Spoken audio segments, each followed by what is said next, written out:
Hello, my Panda Pals, and welcome back to the channel. I hope you had an amazing holiday. I know that all of 2024, I was like, I'm gonna take the holiday week off. I am not gonna work. I'm gonna relax. Did I end up doing that? Absolutely not. That's okay though. I have just accepted that I am a workaholic, and I will try again next year.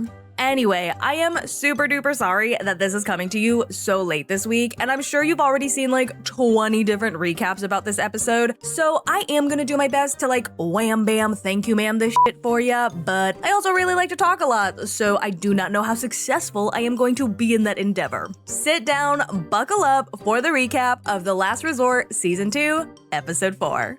After Jasmine is like, oh, sweetie, I will cut you open and wear you like a tauntaun, okay? Do not f with me. She walks back into the bar and she is like, OMG, can we talk about how unhinged Blondie out there is? I'm sick and tired of dealing with this. That bitch is crazy.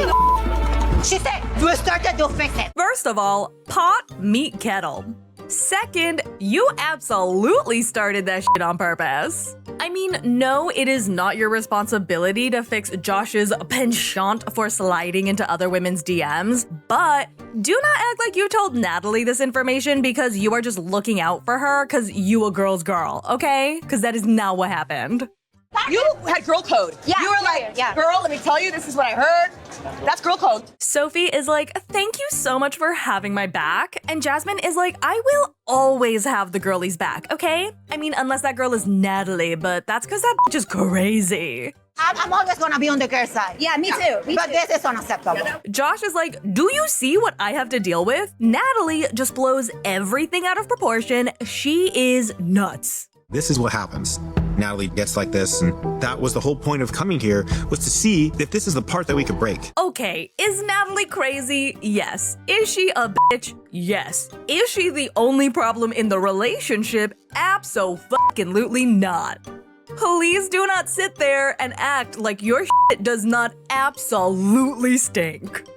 Julia comes out and Natalie is like, how can he invite that absolute whore to Vegas and not me, his maybe sorta kinda girlfriend of 3 years? Я с ним встречаюсь 3 года, он не пригласил. Он такой проститутку приглашается за неделю, какого And Julia is like, that is a really great point. Why don't you marinate on that thought for longer than a second and then ask yourself if you really want to be with a guy like him? Определись, нужен ли такой тебе мужик. Если нет, иди на все. Back inside, Sophie is like, the girl is crazy. I am not trying to steal sloppy seconds from the Crypt Keeper. 50 years older than me. 60, like the bitch is 78 years old. The bitch is 93 years old. I don't care. Sophie's pretty happy right now because this whole shebang has brought her and Robert the Knobber closer together because apparently they both thrive off of being mean girls. Jasmine tells Gino that she really appreciated that he was holding her back from knocking out all of Natalie's teeth. I really appreciate you having my back and going outside. Trying to pull you away. Yeah. Thank you, baby. Thank you. You can hear Jasmine's panties dropping, and she gives Gino a little kiss, and he is like, God, I am so turned on right now. And they actually end up falling asleep in the same bed for the first time in forever. It was great waking up in the same bed as Jasmine for once. Nothing naughty happened, I wish, but it's progress. It's a new day, and little baby Brandon slept his little booty on the couch because he did not want to share the same bed with his whore of a wife. Last night, Julia, she embarrassed me. How do you feel? Why did you sleep in the couch? Because I didn't want to sleep next to you. She's gonna keep acting this way. I'm just not gonna take it anymore. He's like, why in the world are you okay dressing like an absolute sleut in public, but you don't even wear sexy lingerie for me? First of all, she wore this because she wanted to feel sexy and confident. It is very different from her wearing this to specifically turn you on. I want to be like sexy. I want to have a fun. But you don't want to even be sexy for me. I'm the one you're supposed to be sexy for.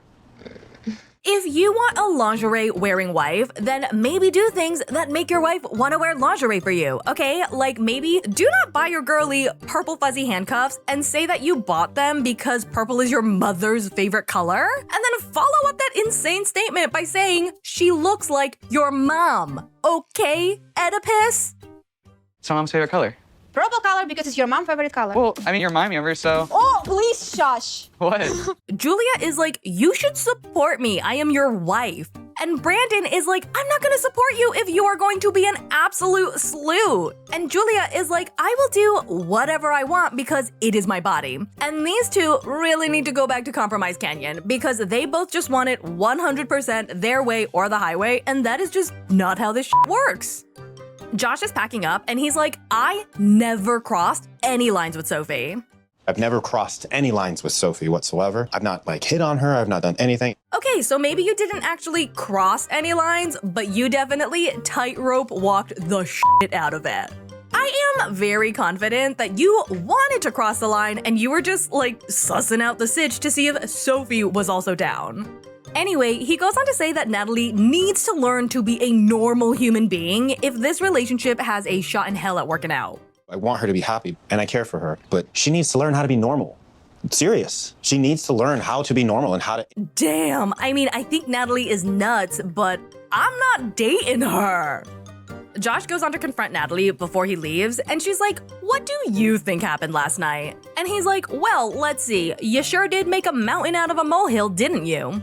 And Natalie is like, yeah, well, you hit on another woman. And Josh is like, OMG, you don't even know what happened. I can tell you that I've never hit on her and I approached her as a friend. A friend who you invite randomly to dinner. You don't even know what happened. No shit, Sherlock. It's not like you were gonna tell her. Also, if you have to secretly invite girls onto a trip to Vegas with you, a trip that you have zero intention of inviting your partner to, because the partner that you choose to be with is incredibly jealous and you don't want to deal with it, then baby girl, you should not be dating that person. And Just you're whore. You're whore. Low class, low key whore. Natalie is like, I do not want to catch any of your STDs. And Josh is like, okay, well, I don't want to catch any of your crazy. And then he is like, you should really say sorry to everyone because you sucked last night. And then he gets up and he leaves. It is time for group therapy with Reba, which means that things are gonna get spicy. Or well, they're gonna try to get spicy because as we know, nobody in this group is banging each other because they all hate each other. So for this exercise, one person is gonna tickle the other person with a paintbrush to find all of their spots that make them tingle down under, and then they're gonna mark those spots with some like chocolate syrup or something, and then they later will have to lick that syrup off. Now I think this exercise is great for couples to be able to explore each other's bodies in a fun and different way. However, I think this is a terrible idea to do with couples that have been actively avoiding banging each other for at least 6 months. Because I feel like the only thing you're gonna accomplish is showing these people just how badly their partners do not want to be intimate with them. Because there is no way that Benny is going to want to lick anything off of Ari or have Ari lick anything off of him. Speaking of those two goobers, Ari is still very bad at listening to Benny because she's exploring him and he is like, red light, red light, red light. And Ari is like, okay, I think what you're trying to say is green light. Red light. This is green light. No red light. This is I know you. It's green light. Your ears. Ari's like, you love the ears. Shut up. I know you. Why are you lying to me? And then she starts to brush his chest, and Benny is like, bitch, I said red light. Can you stop? And Ari again will not accept his answer, and it is so cringy that it makes me want to die. Red light. I've had sex with you so many times. This is not a red light. Girly, just listen to him, okay? If it is a red light, it is a red light. Maybe it's a green light for other people, but for you, it is a red light. You cannot change that by forcing it. Reba then tells them to go ahead and lick that syrup right off their bodies, which I am sure Benny is so thrilled to hear. Sophie is not too thrilled either because Rob's woohoo spots are his feet and his nipples, and she thinks that both of those things are really gross. So she goes ahead and wipes the syrup off his feet, and she's like, I ain't doing that. And then she makes a huge stink about licking her man's nips. I really don't want to suck the nipple. I don't want to do it. Jesus Christ. I will. No, it I makes me will. feel very unwanted and very unsexy then. If I was Sophie, the only reason that I would be this adamant about licking syrup off of his nipples and his feet is if I knew that Robert did not bathe. Like, I know I'm about to be licking some 3-week-old dirt off of those little piggies. Sophie's acting like my body repulses her. It's not you. You're making it feel like me feel like it's me. It's a nipple. It's a man's nipple.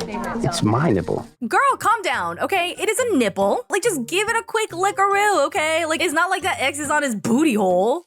Also, could you imagine the absolute shit that Sophie would give Rob if the tables were turned? Gino, on the other hand, is going ham. This man is feasting on that syrup like he has been starving for weeks. Very good. I like this. Ari goes in to lick Benny, and he's like, oh, it's okay, you can just use a napkin. And she's like, no, I got this. I know exactly how to lick you. I got it. Don't worry, I got it. That's it. And then she starts to suck on his arm, and Benny basically pushes her off of him so that he can just wipe it off. And Ari is like, oh my god, Benny's being so annoying. Like, I know he enjoys it. Vinny doesn't want to like admit to like enjoying the exercise. Like, grow up. She is so deep in denial that it is hurting me. On the other side of the resort, Natalie meets up with James so she can ask for some professional advice about her meltdown the other night. James is like, what do you exactly want out of your relationship with Josh? And she's like, I just want to be able to get on the same page with him because it feels like we're always speaking different languages. He kind of provocates me. He does things that he knows will lead to exposure from my side. I believe that 100%. He definitely came onto this resort just so that he could torture Natalie to boost his own ego and also give himself more exposure. Don't get me wrong, Natalie is absolutely no bueno, but Josh is also a giant pile of trash too. They dig into her past trauma, and Natalie is like, girls used to bully me a lot when I was a kid, which is why I think I struggle to build healthy relationships with women now. There's direct links. This brings us back to last night, actually. You got so upset with Sophie instead of dealing with your relationship with Josh. James is over here and he's like, you is smart, you is kind, you is important. Oh, and you is gonna have to apologize to everybody. I'm a human. I made a mistake, but I'm willing to admit and keep going. James tells her this is a great first step and she really should be proud of herself, which I would agree with if Natalie meant everything she said, which she does not. I was a monster yesterday and I should apologize, but honestly, I don't give a what they think. The group then moves on to an exercise called Yes, No, Maybe, where Reba reads off spicy things that they want to do in the bedroom, and then everyone has to stand next to yes, no, or maybe based on whether they would be open to trying it or not. Now, it's all pretty standard stuff like make a sexy video, have a threesome, but when Reba says add a third person, things get a little stupid. So Rob and Sophie are both at maybe, and Rob is like, I am so shocked that my bisexual wife who wants to explore sexy things with other women would potentially be open to exploring sexy things with other women. And Julia is at maybe and Brandon is at no, and Brandon is incensed that Julia went to maybe because Girlie won't even bang him. Seriously? I was like, don't you dare walk over to maybe. Are you kidding me? She doesn't even have sex with me. She wants to have sex with someone else? And let's be honest, if they were in a threesome situation, it would absolutely be Brandon getting to watch someone else bang his wife. Because there's no way that Julia would allow Brandon to be an active participant in that scenario. Brandon is super her, and he's like, I'm a dude. Of course I want a threesome, but I would never say that because I'm a nice guy. But bro, your wife is at maybe. Like, if you really want to bang other people, then maybe you should be honest about it because your wife seems kind of open to it. Then Brandon changes his mind and he walks over to yes, and he's like, bam, take that, bitch. How's that feel? Like, if you and I can't even have sex, why would another person ever be involved? That is insane. You moved to yes. Oh yeah, despite you. Gino and Jasmine are both at yes, and Gino is super excited that he may be able to bang two women at the same time. But Jasmine did not understand the assignment. I haven't started thinking about having a person that will satisfy that need. It's not like a threesome. Sounds like what you're describing is like an open relationship. So yeah, Jasmine is thinking more open relationship situation. Like, she doesn't want to bring in another person with her and Gino. She wants Gino to go out for a 3-hour dinner while someone else comes in to bang her brains out in a way that he never could. You're talking about an open marriage with somebody else? We're in a lot more trouble than I thought we were. And that, my Panda Pals, is all I have for you today. Again, I'm super sorry that this came so late in the week. I am back home, so things should get back to their regularly scheduled programming. I hope you enjoyed the video. If you are not subscribed yet, go ahead, click that subscribe button, give this video a huge thumbs up, and let me know down in the comments below what you thought of this one. I hope to see you for the next one, and as always, thanks for not letting me ride this train wreck alone. Bye!